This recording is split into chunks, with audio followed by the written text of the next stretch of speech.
Après des années à avoir honte de plaire, à vouloir effacer mes talons, mon rouge à lèvres et l'entièreté de ma féminité dite provocatrice, quoi que je fasse, j'ai fini par me poser la seule question qui compte. Et si être jeune et jolie n'était pas toujours un désavantage? Et si ma féminité pouvait m'ouvrir des portes dans un monde d'hommes, pourquoi devrais-je les laisser fermer? Je n'ai pas inventé les règles, mais maintenant que j'y connais, je joue mieux qu'eux. Hello, bienvenue sur Lolita, jeune et jolie, j'espère que vous allez bien. Alors, j'ai toujours pas décidé de mon intro et je déteste cette intro, mais on en trouvera une plus tard. On arrive à mon épisode, un de mes épisodes dont j'ai le plus hâte, c'est l'épisode où je vous explique le concept du nom Lolita, jeune et jolie. Vous allez comprendre enfin tout ce qui se cache derrière ce nom assez simplet, mais qui représente énormément quand on le comprend. On va commencer directement dans le cœur du sujet, parce que j'ai pas envie de vous faire chier avec des intros trop longues, sachant qu'on fait un épisode par jour. Pourquoi Lolita, jeune et jolie? Déjà, pour un peu de contexte et pour faire un petit trigger warning, honnêtement, j'en ai rien à foutre. J'en ai rien à foutre sur ce que vous allez me dire, sur ma façon de penser et ma conception de la féminité et comment l'utiliser.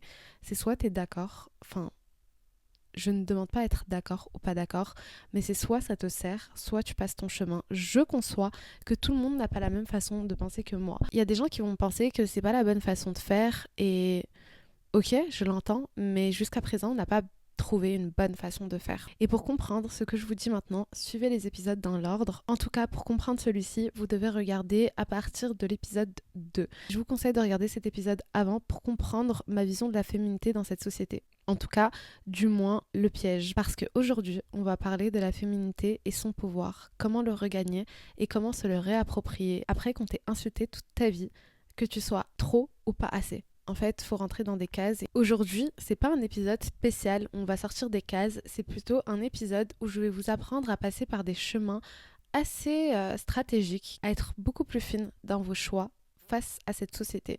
Parce que c'est comme ça qu'on réussit. Pour commencer, je vais vous expliquer pourquoi le podcast s'appelle Lolita Jeune et Jolie. Le nom Lolita Jeune et Jolie est vraiment inspiré du fait que toute ma vie, on m'a prise pour une meuf débile. Mais quand je vous dis, je vous ai parlé de mon harcèlement, etc. pendant ma période, bon, pour vous dire, je me suis pas trop étalée sur le sujet, mais mon harcèlement a commencé au collège, même un peu avant. Au collège, en fait, on me le faisait pas frontalement. C'était du cyberharcèlement sur les réseaux sociaux, donc c'était beaucoup plus compliqué. C'était tout nouveau aussi, on n'avait pas les termes posés là-dessus, mais en grandissant, j'ai réalisé que c'était pas normal de recevoir des menaces de mort à chaque fois quand tu finissais les cours, à chaque fois on va venir te chercher, etc. Mais à contrario, sachez que j'étais très populaire, enfin très populaire. Tout est une question de perception, mais j'étais quand même une fille populaire, c'est-à-dire j'avais beaucoup de monde sur les réseaux sociaux, j'avais beaucoup de monde sur Facebook, on me connaissait quand même, on savait qui j'étais par mon nom. Et le truc, c'est que la cause de ma popularité était également la cause de mon harcèlement. Vous savez, c'est quoi? Être jolie. Vous allez me prendre pour une fille prétentieuse, mais non, aujourd'hui je vais parler et je vais vous dire des vérités. C'est un fait, quand tu es jolie, comme je vous ai dit hier, quand tu es belle, ou qu'importe, hein. De toute façon, la beauté, c'est subjectif, mais quand tu rentres dans les critères de la société, sache que il y a deux camps. Soit on va t'adorer, soit on va te détester, et soit les deux. On va faire comme si on t'aimait dans la vraie vie, et après, sur les réseaux sociaux, on va t'harceler, parce que je suis sûre que cet harcèlement venait d'amis et d'autres personnes peut-être que je ne connais pas. Un jour, je vous raconterai comment j'ai eu un stalker. Euh, Franchement, cette histoire est quand même partie assez loin. Et c'est pour ça que je vous dis que j'ai un peu peur, etc., mon perfectionnisme, blabla, parce que c'était assez intense et surtout j'ai vécu tout ça en étant très jeune. Mais revenons à l'explication de ce fameux nom. Comme je vous ai dit, on m'a toujours pris pour la fille. En fait, j'étais juste belle. Vous connaissez le proverbe "Sois belle et tais-toi". J'étais pas intéressante et ça, j'étais pas intéressante, je suis super intéressante et j'ai toujours été super intéressante. C'est juste qu'on n'en avait rien à foutre de ce que je représentais. J'étais limite un peu comme, tu sais, la poupée que t'emmènes avec toi, et ça je l'ai retrouvé un peu dans toutes mes relations, qu'elles soient amicales ou qu'elles soient amoureuses, parce que du coup j'avais beaucoup d'amies filles, etc. Mais c'était pas pour ma personnalité, c'était vraiment pour ce que j'étais, et je rencontre encore ce problème à l'heure d'aujourd'hui. Et honnêtement, à m'entendre, ça peut faire un peu mais pourquoi tu te plains, c'est bon, t'as plein de privilèges et tout. Non, il y a tout un autre side et je ne pense pas du tout être la seule à le vivre. Je pense juste que les filles, on s'exprime pas à ce sujet parce que ça fait trop pleurnicheuse. C'est-à-dire, pourquoi tu te plains, t'es déjà belle, pourquoi tu profites pas juste? Parce qu'il n'y a pas que du profit. Il n'y a pas que l'aspect sympa dans le beauty privilège, comme je vous expliquais hier. J'ai souvent été la copine trophée ou la copine avec qui on n'allait pas se mettre devant tout le monde, enfin sérieusement, dans le sens où bah t'es trop belle pour moi, tu dois avoir trop de mecs sur tes côtes. Enfin vous savez, j'ai toujours été la fille d'à côté. Et la fille d'à côté, pas volontairement, parce que généralement ces mecs-là, on se parlait et on se parlait très très bien. On était limite dans une relation de couple et du jour au lendemain, j'apprends que je suis The Other Woman. Je sais pas si vous connaissez la chanson de Lana Del Rey, mais je suis la side chick. Je sais pas pourquoi tu passes de titulaire à meuf sur le côté. Mais la raison qu'ils me donnaient tous, c'était bah t'es trop côté, t'as trop de mecs sur tes trucs, aussi. Enfin, vous savez, et c'est pour ça que j'ai réalisé quelque chose. Je vous en parlerai dans un autre épisode. C'est qu'une femme belle, intelligente, forte, tout ce que vous voulez, qui a une personnalité qui est éloquente, qui représente un charisme vraiment incroyable, ne peut pas être à côté d'un vieux plouc. Et pourquoi elle peut pas être à côté d'un vieux plouc? Parce que celui-ci va être touché dans son ego.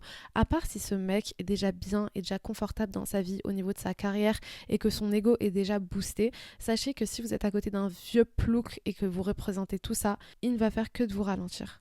Juste par jalousie. Et leur jalousie, je pense qu'elle peut aller pas pire que les femmes parce que c'est encore deux choses différentes. Mais ne sous-estimez jamais un homme sur son ego et comment il peut être affecté. Je reviens au nom de Lolita Jeune et Jolie. Donc, on m'a toujours prise pour cette fille un peu bête. Enfin, c'est pas que j'étais bête, c'est vraiment le proverbe sois belle et tais-toi. On s'est jamais vraiment intéressé à moi et pourtant j'avais des choses à dire, j'ai toujours eu des choses à dire, j'ai toujours été hyper intéressée par plein de trucs. Enfin, j'aime pas utiliser le terme superficiel, etc. Mais je pense que c'est parce que depuis toute petite et depuis très jeune, je suis très coquette. J'aime être superficielle, oui, voilà. Enfin, écoutez, pour moi, le terme superficiel n'est pas bien employé, c'est pas un mot correct, parce que comment ne pas être superficielle dans une société capitaliste? On m'explique. Littéralement, tout fait en sorte qu'on soit superficiel, donc c'est juste normal de... Et puis même, superficielle, c'est quoi? C'est aimer être féminine, c'est aimer se maquiller, c'est aimer mettre des talons, c'est aimer la mode, c'est quoi être superficielle exactement? Parce que je ne comprends pas bien. Et en plus, il y a deux types de superficialité. On va pas rentrer dans le sujet maintenant, mais il y a être superficiel, genre je veux, comme je vous ai, enfin je vais en faire un épisode hein, et il sera très intéressant. C'est mieux que je m'étale pas maintenant, mais c'est comme je veux ce truc-là, etc. Pourquoi? Bah juste parce que je l'ai vu en trend et je veux ce truc-là, bah parce que ça fait partie de mes objectifs. Pourquoi la meuf qui dit ça fait, et même si une meuf elle l'a vu dans les trends, on s'en fout.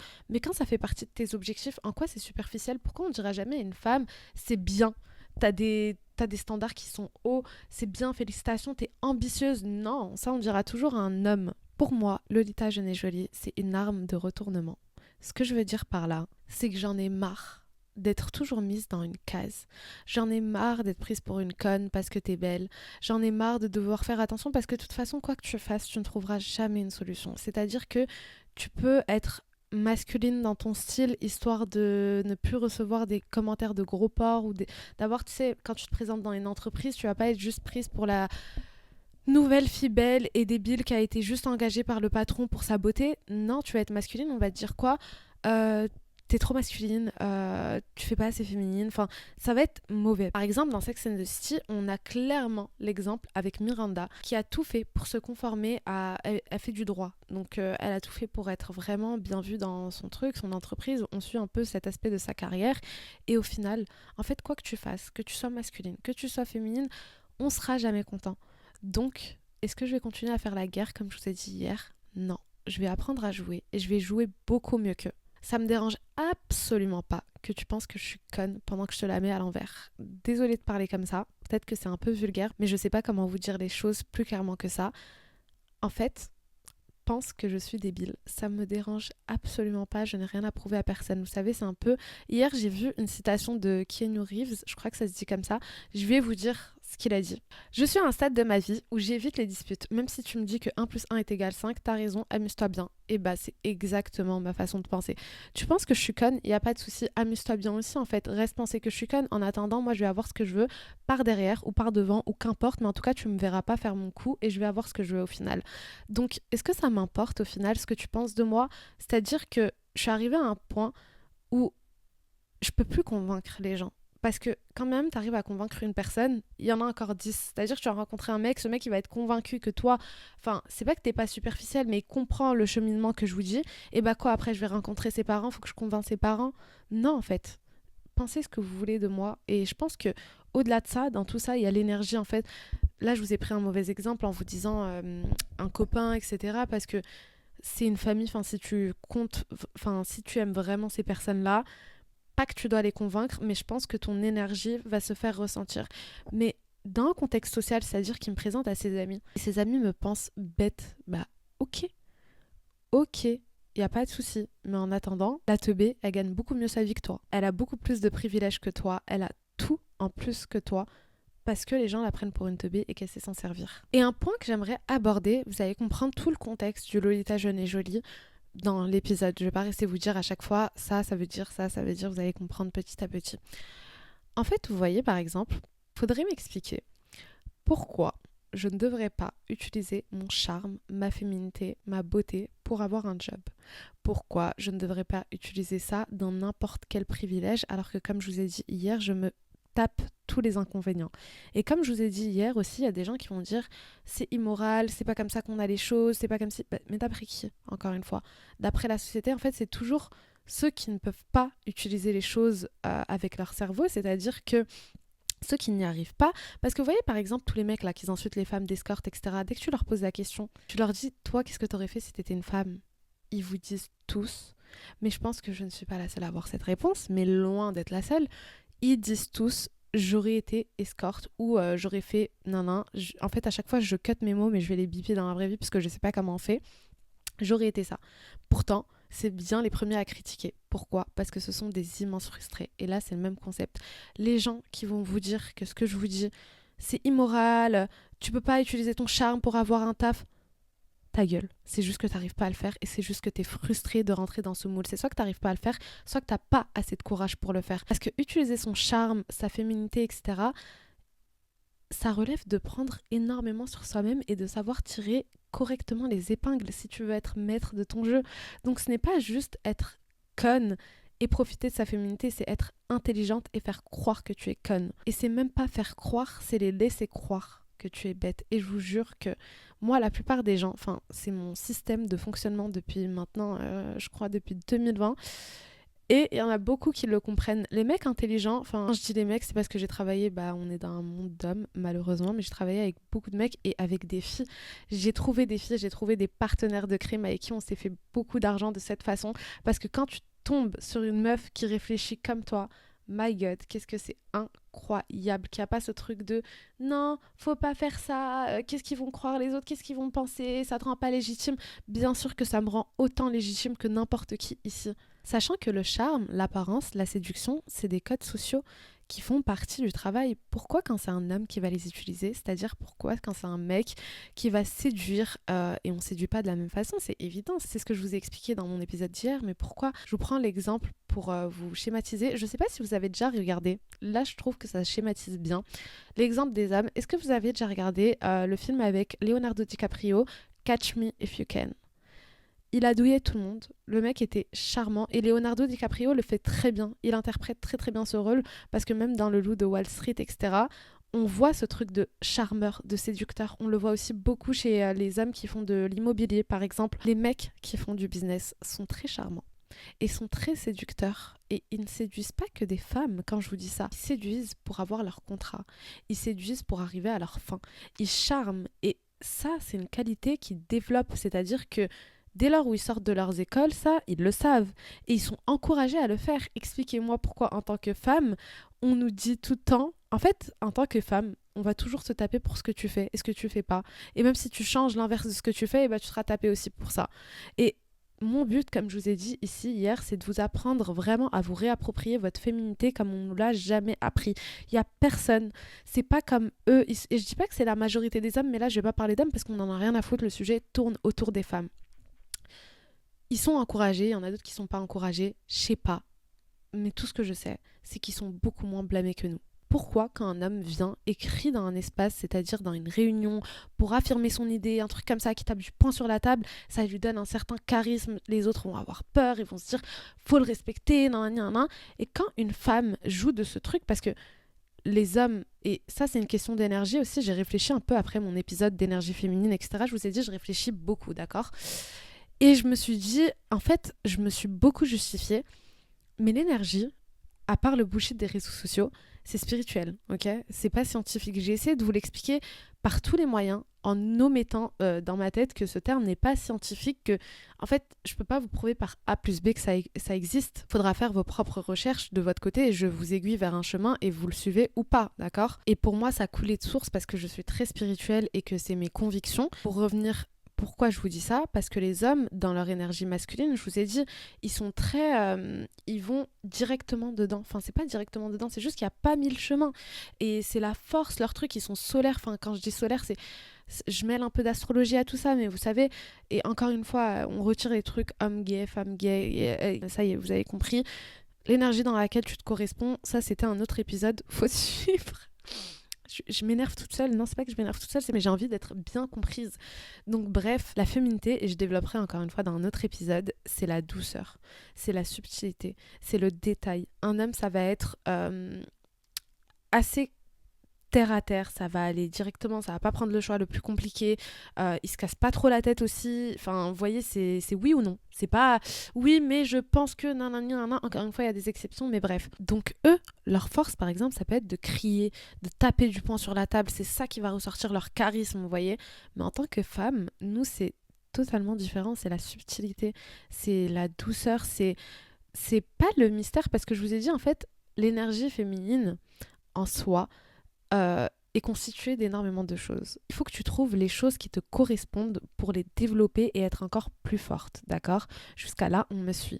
Ce que je veux dire, c'est que quand je vous dis utiliser votre féminité dans ce cas en particulier, c'est-à-dire comme pouvoir, c'est-à-dire que c'est pas le vice. Encore une fois, je vous ai dit qu'hier, la manipulation, etc., ce n'était pas forcément quelque chose de négatif. Mais nous, contrairement à eux, pour comme ça, pour celles qui m'écoutent en format podcast, pour contourner, il faut être subtil. Il faut être hyper fine. Vous voyez ce que je veux dire? Pour faire ça, il faut être très intelligente. Il faut s'y connaître. Il faut apprendre à détecter qui est-ce qu'on a en face de nous et comment le convaincre. Comme je vous ai dit hier, ce n'est pas de la manipulation, c'est une sorte de négociation. On va appeler ça comme ça. Mais moi, avec moi, vous pouvez appeler ça de la manipulation, de la stratégie, qu'importe, mais c'est un moyen d'arriver à ses fins. Et c'est pas parce que c'est fait d'une différente façon qu'un homme, ou c'est pas parce qu'on n'est pas des hommes qu'on n'a pas le droit de le faire tout simplement. Le truc le plus important dans tout ça, quand même, et je tiens à le signaler, parce que tu peux risquer de te perdre et ne vous inquiétez pas, il y a beaucoup de choses que j'aborde et que je ne développe pas, c'est parce que je sais mon programme, enfin mon sommaire de ce mois-ci, on va y revenir, je vous ferai des ponts à chaque fois, mais le petit danger dans tout ça, c'est que tu te perdes dans le sens où en fait c'est impossible de te perdre, je te mens pas, parce que je veux te dire que à force d'être dans ce personnage, tu peux rentrer dans le personnage, c'est-à-dire être bête. C'est pas possible. Je vous mens pas que j'essaie de trouver le truc où vous prévenir, mais c'est pas possible d'être bête parce que si tu te fixes un objectif avant de sortir et que tu te dis, là on parle pas de choses extrêmes, hein, parce que peut-être que mon discours peut vous porter à croire que je vous parle de faire des choses incroyables. Déjà il y a pas de bien pas bien pour moi. Enfin du moment où t'es aligné avec ce que tu fais, j'ai pas du tout de jugement. Les moustiques sont en train de me faire chier. J'ai oublié ce détail en août, donc désolée en fait si je coupe à des moments et que vous allez comprendre un moment le podcast, mais il y a moyen que je coupe à certains moments. Enfin bref, je vous disais le danger de tomber dedans, c'est-à-dire c'est de devenir conne pour de vrai, mais c'est pas possible de devenir conne pour de vrai. Pourquoi je vous dis ça? Parce que j'ai posé la question à ChatGPT, voilà, et je lui ai dit mais, quand j'ai ligné mon truc, je lui ai dit dis-moi ce que t'en penses. Il m'a dit oui, non, mais bon, ça reste un robot. Je vais vous dire exactement ce qu'il m'a dit. Il m'a dit oui, tu peux jouer la jolie idiote tant que tu n'y crois pas toi-même. La stratégie, ce n'est pas trahir qui on est, c'est s'adapter pour survivre, gravir, pour avancer. Le danger est de devenir le rôle qu'on a endossé. Il faut toujours se rappeler pourquoi on le joue.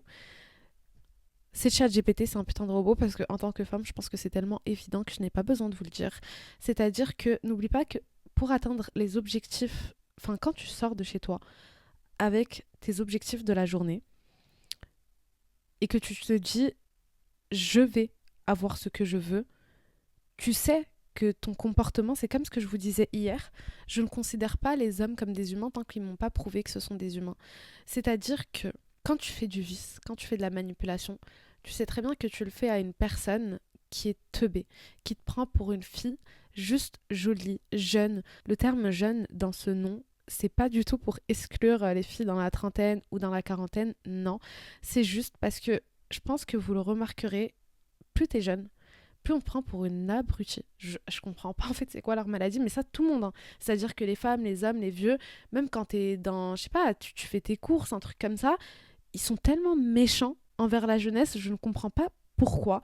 Et c'est pour ça en fait, c'est vraiment le nom bien cliché, genre Lolita, jeune et jolie, et je l'adore. C'est le cliché que j'adore vraiment parce que je veux me le réapproprier. Mais ce que je veux dire, c'est que quand tu manipules quelqu'un comme ça, par exemple, par rapport au travail, ou par exemple, comme je disais, quand tu fais tes courses, oui, ok, d'accord. Enfin, je sais pas. Je peux vous dire. En fait, j'ai même pas besoin de vous donner des situations, tellement j'en suis sûre que chacune de vous a été confrontée à ces situations. Quand tu fais cette chose-là, cette manipulation pour arriver à tes fins, qu'importe que si c'est pour, je sais pas, t'es dans un supermarché, c'est pour qu'ils te sortent le dernier saumon. Parce que la dernière fois, moi, c'est ce qui m'est arrivé. Il y avait un mec, je vous prends un exemple, j'étais au supermarché. Et il n'y avait plus de saumon. C'était pour me faire un gâteau de sushi. Je vous ferai la petite recette si vous voulez. Je suis nulle en cuisine, mais j'adore tout ce qui est recette rapide, t'as compris. Donc, vous inquiétez pas, si vous êtes nul comme moi, mais que vous aimez bien, enfin, on se comprend, vous inquiétez pas, venez sur Instagram, sur les stories, parce que généralement, je fais ça là-bas. Mais bref, ce mec-là m'avait dragué quelques semaines avant. Il m'avait saoulé. Il était lourd, en plus, c'était pas beau. Et le truc, c'est que je me suis dit... Oui, je m'en fous de ce que vous pensez. Mais honnêtement, t'as... Déjà, juste, on a un énorme écart d'âge. À quel moment tu penses que je vais m'intéresser à toi? Mais en plus de ça, je sais pas, et du bon sens, pourquoi je m'intéresserais à toi? Je ne critique... Attention, je ne critique absolument pas le métier de caissier. Je ne dis pas que ça vaut moins bien que quelqu'un d'autre ou autre. Mais en fait, avec l'écart d'âge, normalement, tu dis, je vais apporter quelque chose de nouveau à la personne. Enfin, si je côtoie une jeune, je sais pas, en fait, le minimum, c'est que tu dis, je vais l'élever. Pourquoi elle va côtoyer un vieux? Surtout si t'es caissier, pourquoi je vais pas côtoyer un étudiant ou, je sais pas, quelqu'un... Qu'importe, vous voyez, c'est pas le métier de caissier qui me fait chier. C'est le fait qu'il a eu tellement de confiance en lui pour me parler. Et il s'est dit que c'était totalement normal et approprié, surtout dans un contexte où c'est son taf en fait. Donc t'as pas à draguer une cliente. Donc bref, il m'avait saoulée. Je sais plus ce que j'avais fait. Je crois que j'avais juste haussé les yeux au ciel ou... j'en sais rien. Je sais plus ce que j'avais fait. Mais en tout cas, la fois d'après, quand je l'ai revu, j'ai pas fait les grilles. Enfin, j'ai pas fait les grilles, je m'en foutais. Je faisais juste ma vie. Et il y avait plus de saumon dans le rayon où j'étais. Il était là. Et il m'a dit, est-ce que tu veux que j'aille te chercher du saumon? Est-ce que tu veux que j'aille voir en réserve pour toi? Oui, va voir en réserve pour moi. Merci. Va me chercher mon saumon. Des fois, il faut juste être de cette façon. Et je vous jure que c'est tel... En fait, comme hier, je vous ai dit, j'en ai fini avec la guerre avec les gens. Ça y est. Tu veux me traiter comme une abrutie, on va se traiter tous les deux comme des abrutis. Et moi, je vais arriver au moins à ce que je veux au final, et toi, tu vas rien avoir du tout. Parce que au final, qu'est-ce qu'il a eu à part me ramener mon saumon? Et en fait, vous voyez, quand vous êtes dans votre énergie féminine, encore une fois, je ferai un autre épisode pour expliquer, etc. Mais des fois, il faut arrêter. Enfin, je dis pas qu'il faut arrêter parce qu'il y a des situations où, malheureusement, bah, quand tu es une maman solo, en fait, il y a plein de situations. Et la société fait en sorte qu'on soit toujours sur nos gardes et toujours hyper pas vigilante, etc. Mais si, quand même, dans une énergie assez masculine, finalement. Mais des fois, quand tu es juste en mode ok, j'observe, je vis. I'm just a girl, tu vois. Genre, je suis juste là, je suis moi. Je suis une diva et tout va venir à moi. Et ben, je vous jure que même les choses les plus simples viennent. J'aurais été aigrie quand il m'a parlé. Genre, ouais, parle pas avec moi, un truc comme ça, sans savoir ce qu'il avait à dire. Et ben, il m'aurait pas ramené mon saumon. Et je vous jure qu'à ce moment-là, j'avais vraiment besoin de saumon. Je me voyais pas aller encore à un autre supermarché. Et ben, ça m'a facilité à ce moment-là. Là, c'est l'exemple le plus stupide que je puisse vous donner pour illustrer ça. Mais j'en suis sûre que vous vous reconnaissez énormément de situations. Ce que je veux dire, c'est que c'est fini la position d'être hyper... je comprends la haine, etc. Mais en fait, vivre avec de la haine, de la négativité comme ça, et je vous ai dit, je parlerai aussi du cas Wizardly et comment dire que tous les mecs, c'est des trompeurs. Et si, et ça te rentre dans une réalité où bah, t'es toujours en fait confronté à ça. En fait, je pense profondément qu'on attire à nous aussi notre réalité. Je dis pas qu'on attire les agressions Attention, pas du tout. Je parle de, par exemple, les hommes sont tous des trompeurs. Bah ouais, bah à force de croire en ça, c'est ça que tu vas attirer à toi. Mais aussi, à force d'être toujours négative et tout, il y a moyen que tu attires de la négativité. En fait, il y a moyen que ton truc, en fait, c'est pas qu'il y a moyen, c'est que moi, j'y crois. Après, chacune fait ce qu'elle veut. Évidemment qu'il y a des trucs où ça ne fonctionne pas, comme je vous ai dit, les agressions, etc. Mais évidemment que si t'es toujours aigri, eh ben, tu vas attirer plus de situations comme ça. Et des fois, être juste dans la paix, je vous jure que t'es plus comme ça. T'es plus, pour celles qui me voient pas, genre t'es plus en train de trembler, de nerfs, toujours sur la défensive, etc. T'en as rien à foutre. Et j'en ai rien à foutre. Qu'importe, le mec, il a essayé de me draguer, voilà, je me suis fait la réflexion, je me suis dit, ah ouais, putain, t'as de l'ego, toi. Ciao. Vous voyez? Et enfin, ma dernière partie sur ce sujet. Et encore une fois, si vous voulez que je m'étale, j'essaie de faire des épisodes un peu plus courts parce que c'est compliqué au niveau du montage. Je me coltine beaucoup de montage et je vous jure que c'est très intense. Je savais pas que ça allait être aussi intense. Je m'endors, je rêve de montage. Je me lève, je rêve de montage. C'est un cauchemar. En plus, il faut que je monte sur TikTok, il faut que je monte ici. Donc, venez sur TikTok. J'attends. Non, pour de vrai, venez sur TikTok, je vous l'écris ici. Enfin, c'est Lolita, jeune et jolie. Et mon compte personnel, c'est FTHYIAA. Ok, c'est pareil sur Snap, c'est pareil, enfin il n'y a pas un Snap pour le Lolita, mais c'est pareil sur Instagram, TikTok, etc. Ok. La dernière partie de ce chapitre, c'est, je vais vous expliquer un peu plus ma vision à moi. Et ça, c'est ma vision dans tout, et je conçois encore une fois que des gens ne soient pas d'accord. Pour moi, je développerai, je pense que j'en ferai un épisode parce que c'est très très très intéressant et comme je vous ai dit, la sociologie, la philo, la psychologie, ça m'intéresse énormément. J'adore faire de l'analyse et décrypter des comportements ou mes propres analyses au final, hein. Je vous les partage, mais sur la méritocratie. Je ne crois pas en la méritocratie, c'est obvious qu'on part pas tous du même point de départ, donc en aucun cas ça pourrait exister, mais je déteste la victimisation. Je hais la victimisation du plus profond de mon âme, c'est-à-dire que j'aime pas cet esprit de défaitiste. Et je pense qu'on a tous été à un moment donné dépassés par les événements à se dire bah je vais jamais réussir, je vais jamais y arriver. Si t'es ici, déjà je te préviens comme je te préviens chaque jour, tu vas bouger ton cul et tu vas avoir absolument tout ce que tu veux. Parce que si t'as pas cette mentalité, tu ne vas rien avoir dans la vie, personne ne va rien te donner et surtout tu ne vas rien attirer à toi. Si tu pars du principe que tu ne vas rien avoir, il y a personne et même l'univers en fait, même pas le bon Dieu, mais si, enfin en fonction des croyances de chacune, mais si t'as pas la dalle, pourquoi l'univers va répondre à ce que, enfin des gens pensent que la visualisation, la manifestation, tous ces trucs-là, la loi de l'attraction et tout, c'est juste je veux, j'attends, j'ai. Mais évidemment que non. Évidemment que non. Faut que je veux, je travaille, je vais avoir tout ce que je veux.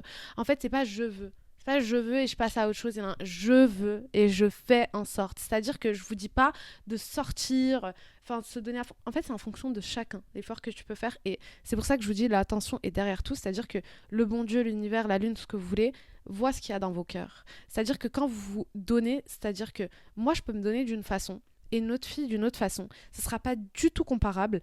Peut-être que pour moi, ce sera peu, peut-être que pour elle, ce sera peu ce que je fais moi. Qu'importe, mais l'attention avec laquelle tu l'as fait, c'est ça qu'on retient dans cette histoire. Et quand bien même, ton attention, c'est juste de penser chaque jour au fait que tu es hyper forte, que tu vas réussir, et bah ça, c'est déjà un effort. C'est déjà une avancée. C'est déjà une très très grande avancée, je dirais. Donc là, je sais pas dans quel état d'esprit tu es, mais pendant que tu m'écoutes, j'espère qu'après ce podcast, tu vas te répéter, tu vas devant ton miroir, tu fais tes affirmations, qu'importe, tu sors, t'es à tes courses, tu vas faire ton sport, tu te répètes, tu l'écris sur ta main, là, comme ça. Je vais pas vous dire de faire un tatouage, mais écris-le quelque part, mets-le en fond d'écran. Il n'y a pas de rêve trop grand, il n'y a rien qui est trop... Vous imaginez que Britney Spears, elle s'est dit, c'est trop, je pourrais pas... Jennifer Lopez, ouais, vous la voyez, Jennifer Lopez, vous croyez que elle, cette dame, ou Maria Carey, avec leur esprit de lion, vous croyez qu'elles se sont dit, je vais pas y arriver, non, nanani, nanana, non. Moi, je suis dans une mentalité où on va avoir tout ce qu'on veut. Et pourquoi je vous dis ça? C'est que pourquoi j'ai arrêté cette guerre? C'est parce que je pense, pourquoi je vous parlais aussi de la méritocratie, j'aime pas ce truc de victimisation, je pense vraiment qu'il faut travailler pour avoir ce qu'on veut. Certes, on part pas tous du même niveau, mais est-ce que je veux rester dans ce niveau-là? Non, ça ne m'intéresse pas. Ok, c'est bon, j'ai fini de chouiner. Ça y est, la vérité, je sais, c'est triste. Voilà, on a un vécu qui est différent. Il y a des gens qui sont beaucoup plus privilégiés. Moi, ça m'a appris beaucoup de choses et tout ce que je fais. Et là, ce que je fais dans mon podcast principalement, c'est de transformer chaque chose que j'ai vécue en leçon pour aider, en positif en fait, en amour, en quelque chose de beau au final. Et je vous dis ça parce que pour moi, je pourrais changer les choses quand j'aurai de l'impact. Tant que tu n'es pas impactante. Je dis pas que ça sert à rien, je dis pas de pas militer, etc.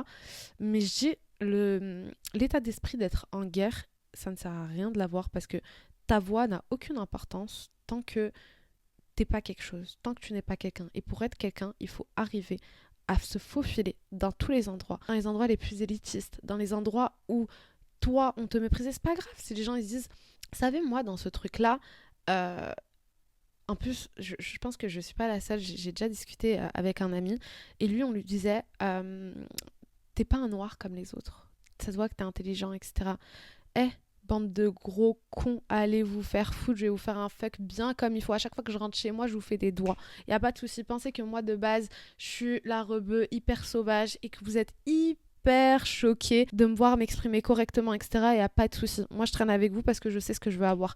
Je dis pas, je traîne avec vous par rapport à l'amitié, etc. Mais par rapport à des relations professionnelles et tout, par rapport à des opportunités, y a pas de souci, c'est pas grave. Et vous savez pas à quel point ça procure une sensation de bonheur quand tu arrives à la mettre à l'envers à ces gens, quand tu arrives à te faufiler, à ce que eux ils soient plus en tout que toi et qu'au final en fait c'est eux les cons.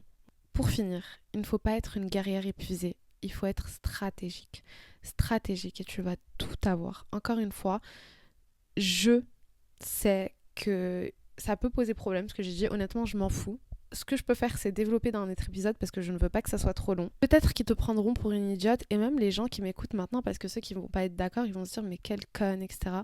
Il n'y a pas de souci. Mais en tout cas, moi, je sais qui manipule qui et je sais c'est qui la conne au final et je sais c'est qui obtient ce qu'il veut ou pas. Donc voilà, pour moi, c'est ça, utiliser sa féminité en son pouvoir. J'ai essayé d'écourter et de pas faire très long et tant pis si ça dérange. Franchement, j'en ai rien à foutre.